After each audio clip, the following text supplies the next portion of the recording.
Hello and welcome to the Hoopheads Podcast. It's Mike Klinzing here with my co-host Jason Sunkel tonight, and we are we are exactly 1 week away from the start of the NBA's regular season. So we've been trying to figure out how do we kind of do the order of the pods that we typically do before the season started, and we've done the over-unders, which we broke into the Eastern Conference and Western Conference. If you want to go back and listen to those two. And then we've typically done a tiers of the NBA and an awards show. And then last year we debuted our, I don't know, what are we calling this? The win-loss draft? Yeah. Wins-loss draft that Jason Yeah. won the inaugural event that I've yet to pay off the bet of a pizza dinner. One of these days when both of us are able to escape. One of these days. Could be one of these years, maybe one of these years. There's no more kids on the horizon, is there? No. Okay, all right. It would be immaculate. It would be an immaculate conception, Mike. Let's leave it at that. I just want to make sure that there's not a third round of children coming. So anyway, at some point we will convene for pizzas and a beer or soda or whatever it ends up being. So anyway, all that being said, tonight we're going to do the wins losses draft. And Jay, you want to just quickly reiterate the process? Or so we're gonna do this draft where Mike and I will pick team, go back and forth and pick teams. We will just pick a team, any team that we want. We can say we want their wins or our losses. We'll go back, and then at the end of the season, as the season's going on, I'll keep an up to date win-loss total, and we'll every week, probably like every 2 weeks, we'll kind of just revisit and just look at it, what it is and where everyone's at. And last year I won I think I won by like 15 or 20, and it ended up being because of Memphis, Mike picking Memphis and Memphis and Indiana, I think was what did you in, Mike, I think last year. Memphis was the big one because Memphis was a early pick of Memphis wins, and Memphis ended up winning in the 20s, and you would have anticipated without all the jaw issues, which clearly was the number one thing, but also the injuries that they suffered just made it almost impossible when you lose, 25 wins in one fell swoop. That was definitely the difference, I think, last year more than anything else. So, all right. Are you ready, Mike? I'm ready. Let's do it, man. You got first pick. I'm going to pick. I get the first pick. And, I feel like I'm going to go with my strategy that I went with last year. And I'm going to start with the Boston Wins. Okay. Even though I took their under on the over-under, I feel confident in saying that I feel guaranteed they're going to have 55 wins. So I'm going to go ahead. I'm going to take Boston Wins right out the gate. I feel very positive with Boston Wins, Mike. I'm going there. All right, that's fair. So, man, okay. Whew. I'm good. Whew, man. This is now we start getting real. It's the first pick. It's the first pick. We get really interesting. It's really interesting. Do I go losses or do I go wins? I'm trying to figure it out. I think what you assume? Is that what you assumed I was going to do? No, I did not assume that. I think your number one pick of the Celtics to me seems like probably the most likely scenario. Although, if you look at last year's standings, right, you had 4 teams lose 60 games. 5 teams lose 60 games, and only 1 team wins 60. And when you and I were talking about the over-under for the Celtics, I think we talked about how we weren't sure whether Boston would equal or even maybe get to 60 games, especially with the improvement at least at the top of the East, although the bottom of the East is still going to be pretty bad. I'm going to go ahead and I'm going to take the Portland Trailblazers losses. Okay. Interesting choice, Mike.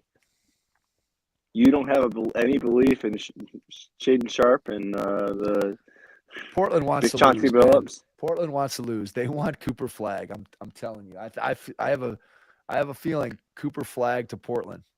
I don't know why, but that's what keeps popping back in my head. All right. I'm going with the losses now too, Mike. Okay. I'm going with the Wizards of Washington with losses. Okay. The Wizards of Washington. I have no faith in the Wizards. All right. Well, the other 3 60-loss teams, San Antonio is not going to lose 60 games. Nope.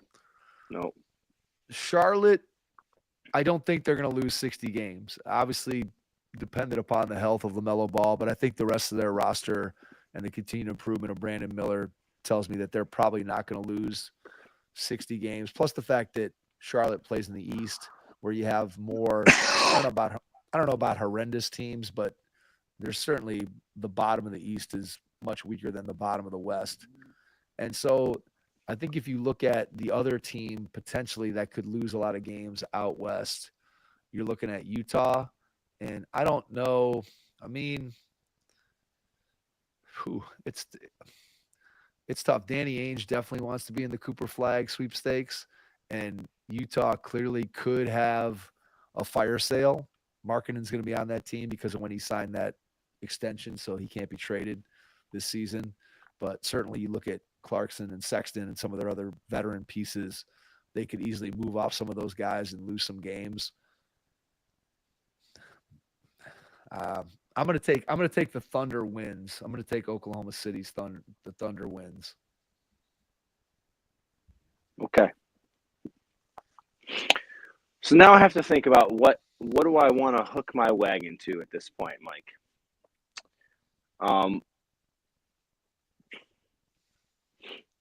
I'm gonna hook my wagon to the fact.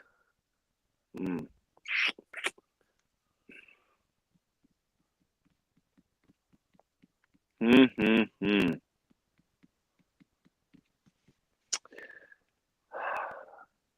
went Thunder wins, huh?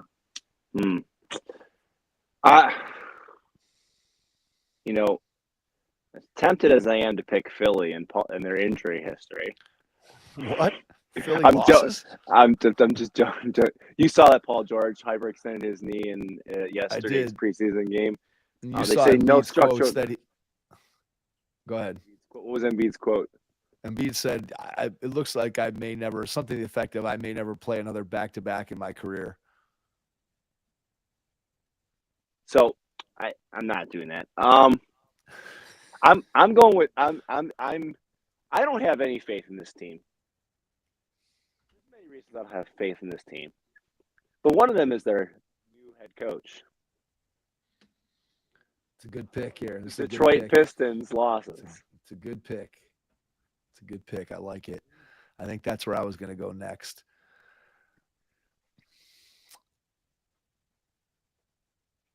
I will take the Brooklyn Nets losses. Okay, that was the other team I was between.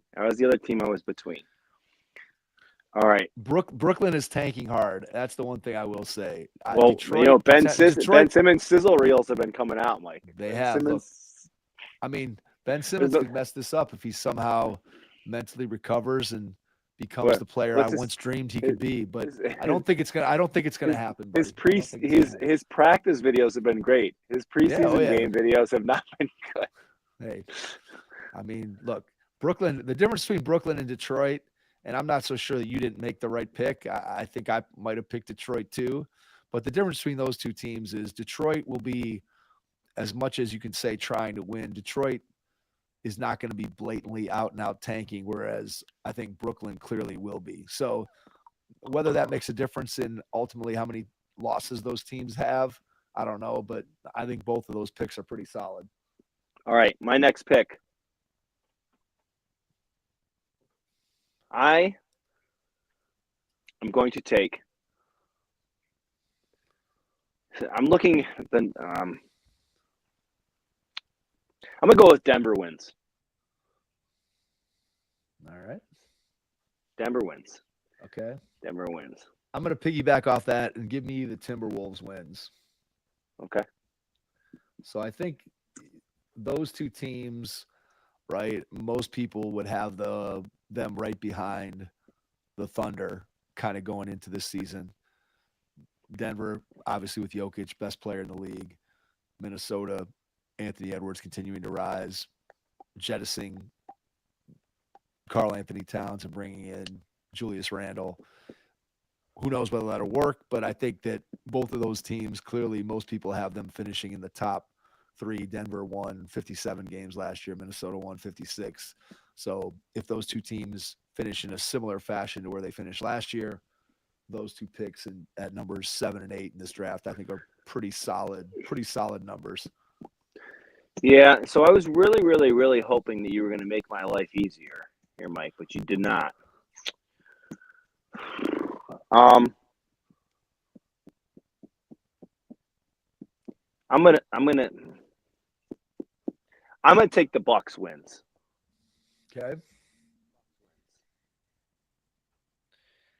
That's a good choice. I like that one. I think that that might have been where I was going to go next. Give me the Jazz losses. In the Western Conference, as I said earlier, I think Ainge and the Jazz would really enjoy bringing Cooper Flag to Salt Lake City.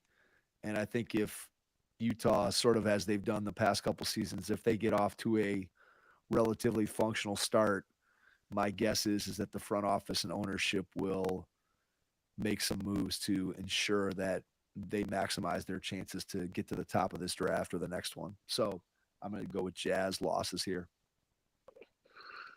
Give me the Cavs wins, Mike. All right, interesting. I can't pick that other team. Sorry. Philly? You're not going with Philly? No, I'm talking about the Knicks. Knicks? I can't pick the Knicks. All right, so now the question becomes, I mean, it gets really interesting fast here as you start to look at, because in the Western Conference, just like when we did the over-unders, right, all these teams kind of feels like bunched together where I don't know who's going to win 49 games and who's going to I think, win Mike, I think what you're saying, the Lakers. You're taking the Lakers win total. That's what I hear you saying. The Lakers are right. The Lakers are going to be right in the middle, buddy. They're going to be one of the last picks that's the direction that I'm thinking, at least at this point. I'm going to give me, oh man, give me the Dallas Mavericks wins. Okay. Oh, can you really quickly? I'll go through my picks and then you go through your picks. I missed two of yours for some reason, so I'm just gonna quickly recap. So right now, I have Boston wins, Washington losses, Detroit losses, Denver, Bucks, and Cavs wins. Yep, and I have the Blazers losses, Thunder wins, Nets losses, Wolves wins, Jazz losses, Mavs wins. Okay, thank you. All right, back to me, huh? Yes, sir. All right. Well, now that I've picked the Cavs.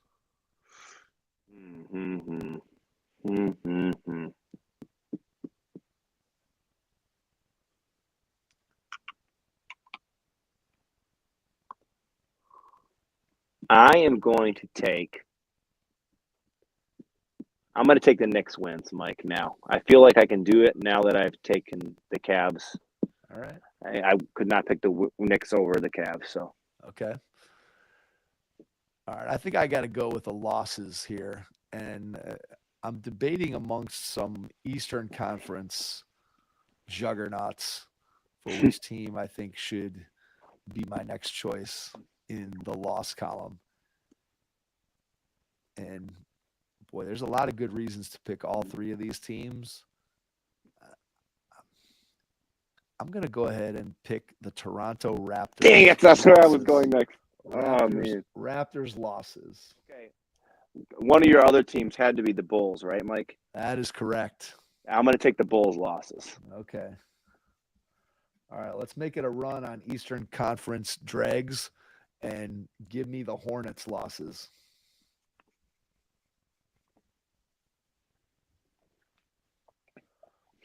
Okay.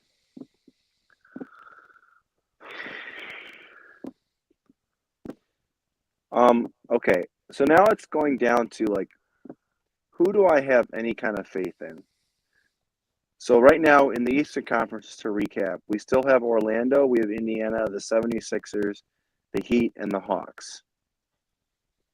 Everyone else in the Eastern Conference has been taken.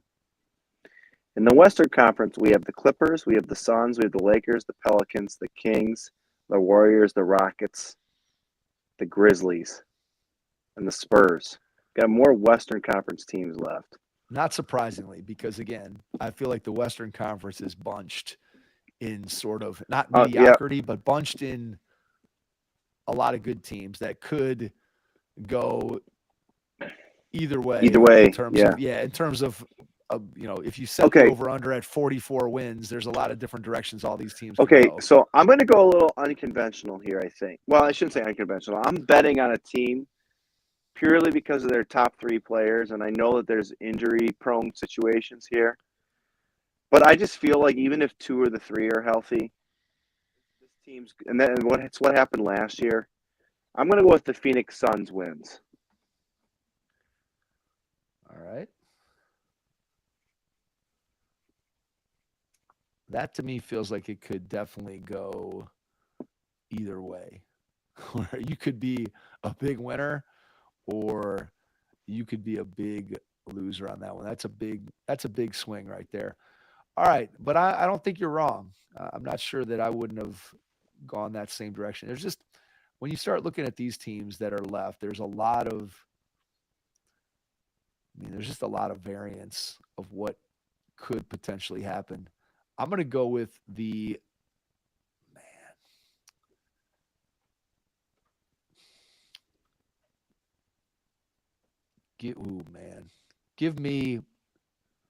I'll take the Pelicans wins. That was the other team I was between. I was between Phoenix and the Pelicans. I feel like there's good value in both the Suns and the Pelicans right there, but those are also 2 teams that could crater depending upon the health of their most important players. All right. So this is just a situation that I don't like to be in here. But I'm just trying to think of like what I think pretty much, and you could tell me, Mike, if you is most of the teams that are left are all teams that are going to finish in the middle somewhere. They're going to be close to that 500 mark at this point. I just don't see a lot. But I'm going to go with the team that I feel had the team that bit you in the butt last year, Mike. Okay. I'm going to take the Memphis Grizzlies, and I'm going to take the wins. I feel like they are going to be better, and they're going to be – I have faith in them. So I'm going to go with the Memphis Grizzlies wins. That's a good pick. I mean, if they hadn't have burned me last year, I would have been more inclined to take them maybe even a little bit earlier. As we talked about on the over-under, Memphis, the 2 previous seasons when their big 3 was healthy, they won 50-plus games. And so if Memphis comes through for you there and wins 50-plus games at this point in the draft, I think you're doing pretty good. I'm going to take the Atlanta Hawks losses. Yeah, that was another one I was looking at. I don't see any way in the Eastern Conference that the Hawks finish above 500. I think where they finished last year is probably their ceiling, which is 36-46. So if I get 46 wins or 46 losses out of a team at this point in the draft, I feel pretty good about that.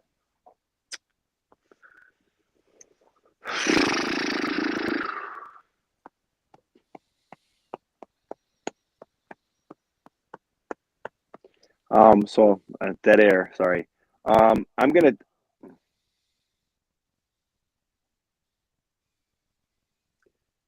Just staring me right in the face, Mike.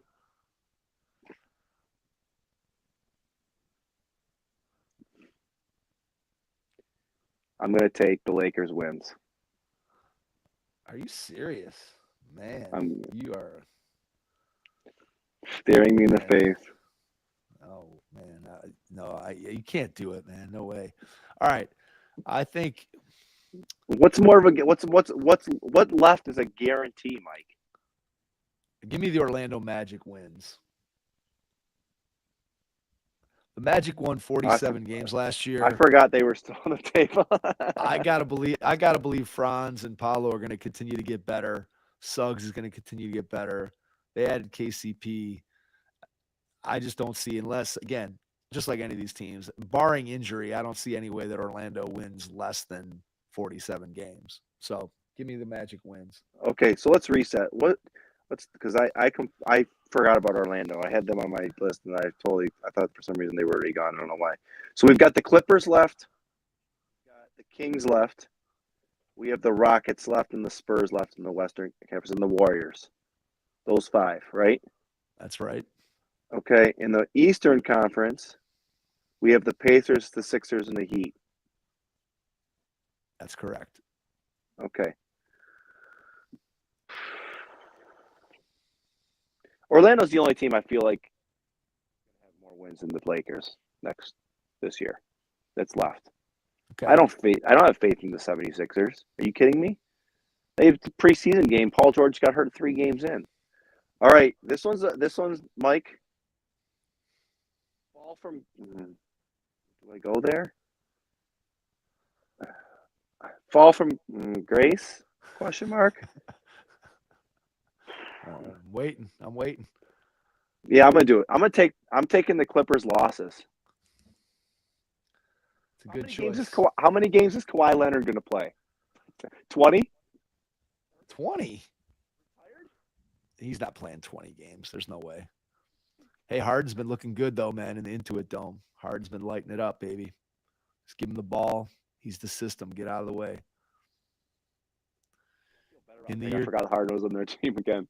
In the year 2024-25, I'm not sure that handing the ball to James Harden, saying "Go work your magic" is really a winning strategy at this point. So I think you're looking pretty good there with the Clippers. I'll be surprised if they finish above 500. I really am surprised. Will be surprised if that's the case. At this point, man, I'm going to go ahead and take Philly wins, only because, not that I have faith in Joel Embiid or Paul George to play more than, I don't even know, half the games, but I think Tyrese Maxey and the rest of what they have on that team is probably enough to creep them above 500, and I'll take those Philly wins at this point. All right, well, that made my pick. I was between that team, and I'm going to take Indiana's wins. All right. I'm going Indiana's wins. Okay. I'm going to go ahead at this point. I will take the Sacramento Kings wins. All right, that's a good pick. All right, so left we have the Warriors, the Rockets, Spurs, and the Heat. Oh boy. What team do I feel confident in?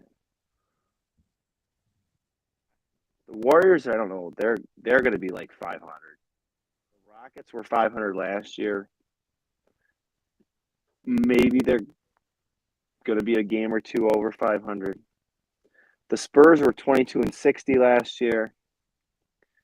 Do I think I said on the podcast that I think they're going to contend for a play-in tournament spot?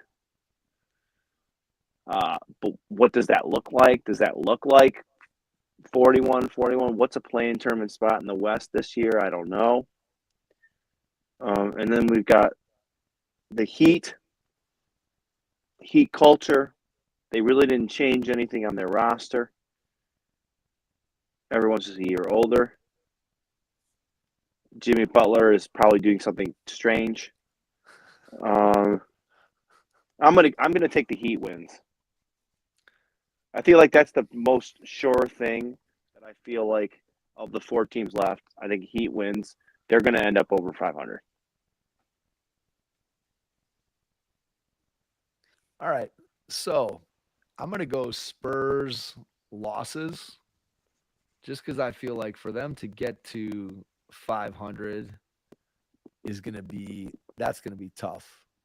So I think that they have the best chance of making that number at this point in the draft, maybe a little bit bigger. Maybe they only get to 36 wins, and that gives me 46 losses. So that's still a huge jump and an improvement. But I think all things being equal, I think San Antonio still would love to give themselves one more shot at the lottery, even if it's a minuscule chance. They don't have to be in the one of the 3 worst teams, but I think they want to have a chance. I don't think they want to be in the playoffs. Now, maybe Wemby accelerates that and somehow gets them in there, but I think that I feel pretty good about the Spurs losses being under 500, which at least makes it a positive pick.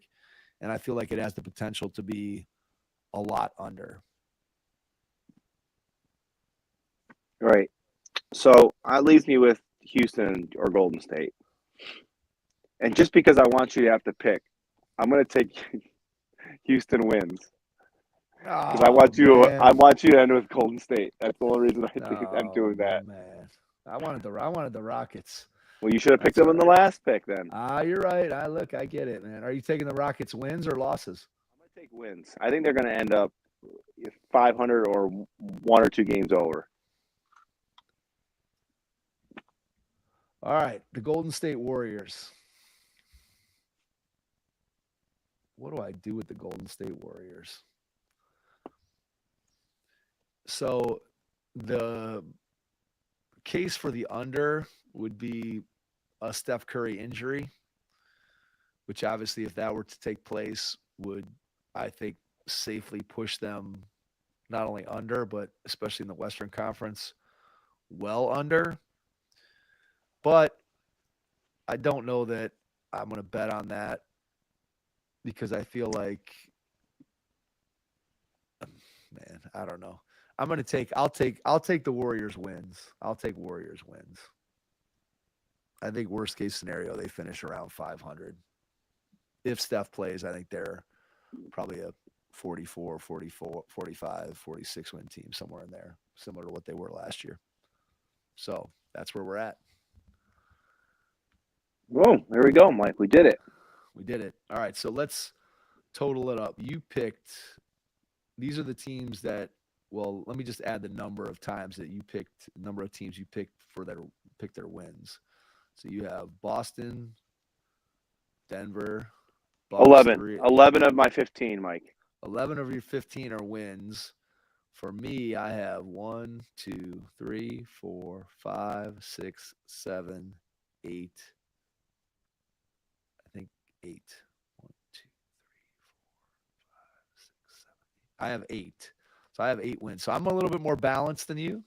You're an optimist on your side. I'm a little bit of a down the middle, but it should be interesting. I think this season, the way this draft played out, I feel like sort of is indicative of the way that we feel the league is going to go, which is the Western Conference. In the middle there, you have 7 or 8 teams that you could tell me anything in terms of how those teams finish and what the order would be, and I would tell you I'm not surprised. And that's sort of that 42 to 48 win range. I think there's going to be a lot of teams in the Western Conference in that particular win total. And in the East, I think you're going to have some teams down at the bottom. That's where your value is in the Eastern Conference as far as losses go. In the West, I guess some of these teams are going to have to finish 500 or below, but my guess is the top of the Western Conference or the top 10 in the Western Conference beat up on the Eastern Conference, at least especially that bottom part when they get an opportunity to play against them, because the West playing against each other is just going to be a bloodbath. Yeah, and it just, once again, we're just trying to prognosticate a bunch of something that's unprognosticatable. let's be honest here. I like it. I like that word. I mean, it's just not whatever we could try to predict what's going to happen, but things are going to get haywire. We can't predict injuries. We can't do that. But you know what? Obviously, that's what hurt you last year, and we'll have to just see what happens. And I'll put together the Google Doc, and next week when we podcast, Mike, I'll be able to be like, I don't know. I have Boston. I have Boston wins, and I don't know who's Boston playing in the opener. That's a great question. Next week. Let's look. I'm looking. I'll look it up real quick here. Boston is playing the Knicks. So one way or another, I am going to have the first point on the board because I have both teams wins. So I will start. When we podcast next week, I will have a 1-0 lead, regardless of the outcome of the game. And then we're going to hope that the Lakers upset the Timberwolves, and then I can have a 2-0 lead on you, Mike. There we go. There you go. Could be a very interesting. Good thing we don't track these wins and losses this way the whole season. We might drive ourselves completely insane. So I'm glad I we was have definitely doing it at the end of the year last year when you were closing in on me a little bit. It was getting tight, man. If Ja would have stayed healthy when he came back and not whatever dislocated his shoulder or whatever that injury was when he finally came back from his suspension, I think I might have been able to catch you, but it didn't work out for me, unfortunately. That's the way things go sometimes. Yep. So it is what it is. All right, Mike. We did it. We did it, and it'll be a quick pod turnaround for you. You won't be editing all night, and you get a good night's sleep. And yeah, I will certainly try. So next week we'll come back with tiers of the NBA. I think we'll probably combine it with making some predictions about the postseason awards, depending on how long we go with the tiers. I know we have a tendency to go a little long with those predictive type episodes. Tonight this is probably one of the shorter ones that we've done when it felt like this would be one that could go long. But I think the over-under, we did a lot of the discussion about kind of predicting where we thought these teams would finish and looking more closely at the roster. Tonight was more about just kind of a fun exercise of doing the wins and losses draft. So Jason will get that Google Doc created. We will, again, as he said at the top of the pod, he will track that over the course of the season. We'll keep everyone updated.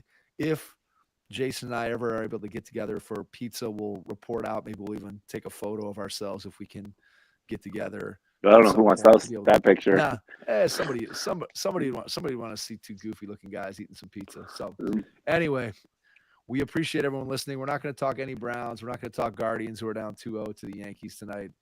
The Browns, I mean, there's nothing really to say. There's nothing to say. I think the trade of Amari Cooper today officially signified white flagging. The end of this season. Or the hostage videos of Kevin Stefanski saying it's his decision to play Deshaun Watson. Or what about just the end of the franchise?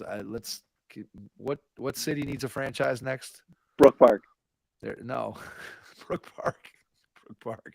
The Brook Park Browns. Can we just no? They need to go. So I'm happy to send them to whatever, Mexico City, London. You want a team? Let's move the Browns to whatever city would like to have the Browns. Rename them the London Browns, the whatever. It doesn't really matter. Let's get a whole new franchise in here. Let's rename it. Let's rebrand it. Let's just. The franchise is just. It's abysmal on every level. So. All right. I have nothing else to add to that. All right. Let's end it there. All right. That's enough Browns for this week and probably for the rest of the season. Thank you for checking out tonight's wins and losses NBA draft with Jason and I. Really appreciate it. And to everyone out there, thanks for listening. And we will catch you on our next episode. Thanks.